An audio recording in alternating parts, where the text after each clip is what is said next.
So actually, so let's get into that a little bit.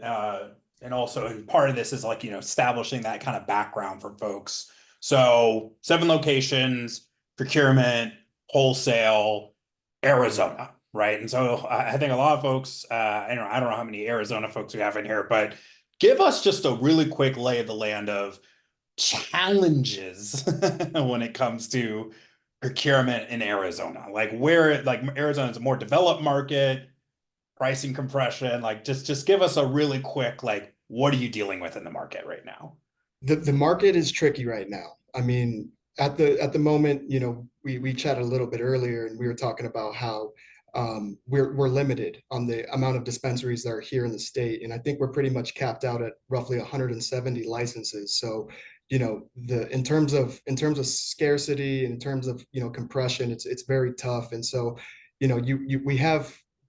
we have a lot of competition here in the state, and it's there's it's primarily ran by a lot of MSOs. Jars is upwards to 14 locations.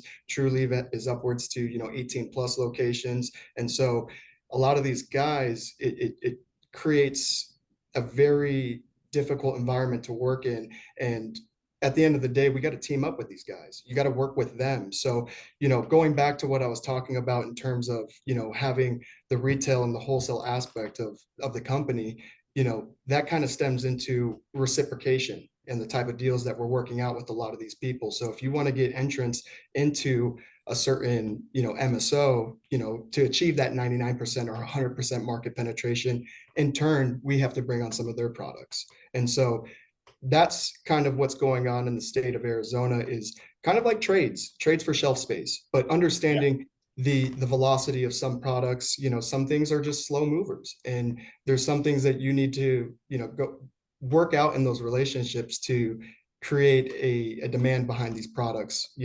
And so it's very competitive. A lot of people, there's a lot of brands, a lot of different varieties, and it's very tough, honestly.